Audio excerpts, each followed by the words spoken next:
باپ تو ایک ہی ہوتا ہے، یہاں کتنے کا کیا مطلب؟ اب آئیے قرآن پاک کے پاس، اس کتاب زندہ سے پوچھیے، خدا کی قسم یہ ہر سوال کا جواب دے گی، دیتی ہے کہ نہیں دیتی؟ پوچھیے آپ کا کیا نام ہے، جواب دے گی بل ہوا قرآن مجید۔ پوچھیے کہاں سے آئے، جواب آئے گا فی لوح محفوظ۔ پوچھیے کون لایا آپ کو، جواب آئے گا نزل بہ الروح الامین۔ پوچھیے بھیجا کس نے آپ کو، جواب آئے گا تنزیل من رب العالمین۔ پوچھیے آپ آئی کر، جواب آئے گا شہر رمضان الذی انزل فیہ القرآن۔ اس سے پوچھیے کہ وہ لمحہ بھی بتا دیجئے جب آپ زمین پہ آئیں، جواب آئے گا انا انزلناہ فی لیلۃ القدر۔ آپ اس سے پوچھیے کہ آپ کا مشن کیا، جواب دے گی ھدی للمتقین۔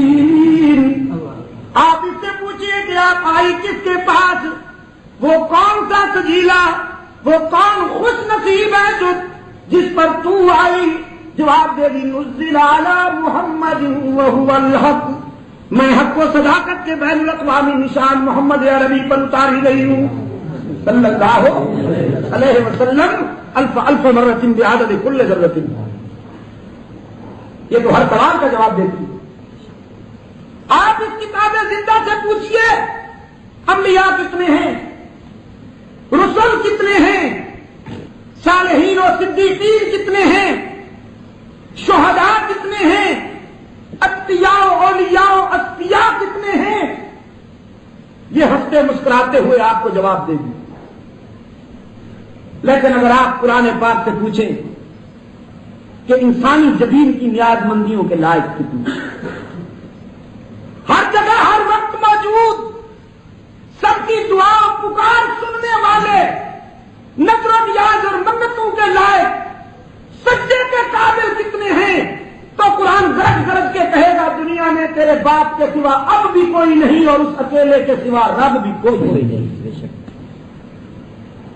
جسمانی حلالیوں کا باپ بھی ایک، جسمانی حلالیوں کا باپ بھی ایک۔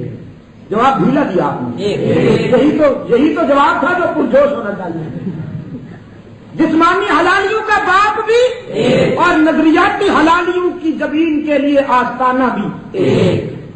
میں کہا کرتا ہوں جن کے ماتھے کئی دروازوں پہ جھکتے ہیں، پتہ نہیں ان کے باپ کتنے ہوں گے۔ اور یہ بات میں اس لیے کہتا ہوں، یہ بات میں اس لیے کہتا ہوں کہ رحمت دو عالم صلی اللہ علیہ وسلم نے انسانیت کو سبق یہی دیا کہ اللہ کا در ہو اور تمہارا سر ہو۔ اس کے سوا اگر کہیں اور انسانی زمین کے لیے جھکنے کی گنجائش ہوتی تو خدا کے بعد سب سے پہلا حق امام الانبیاء والمرسلین سرکار دو عالم صلی اللہ علیہ وسلم کا تھا کہ اس کے سامنے انسان جھکتا۔ لیکن غلاموں نے پوچھا، سرکار دو عالم صلی اللہ علیہ وسلم کی بارگاہ میں غلاموں نے عرض کیا آقا، عرب کے وڈیروں کے سامنے ان کی رعایا انہیں تعظیماً جھک کے ملتی، ان کے خدام ان کے نوکر تعظیماً سر جھکا کے انہیں ملتے ہیں، وانتا حق ان یسجد لک۔ اگر تعظیم اور ادب کے کسی عنوان سے انسان کے سر خدا کے سوا کسی اور کے آگے جھکنے کی گنجائش ہے انسان کے سر کے لیے، تو ہمیں اجازت دیجیے نا کہ ہم آپ کے سامنے جھکیں، اس لیے کہ آپ سے بڑا پیر کوئی نہیں اور صحابہ سے سچا مرید کوئی نہیں۔ میں ساری دنیا کے اولیاء و اصفیاء، ساری دنیا کے پیر و مرشد قربان کر دوں آمنہ کے لال کے پاؤں کی خاک کے ایک ذرے پر، ٹھیک ہے نا؟ بالکل۔ اور ساری دنیا کے مرید قربان کر دوں صدیق اکبر، فاروق اعظم، حسن اور بلال اور جناب علی المرتضیٰ کی چاہتوں پر۔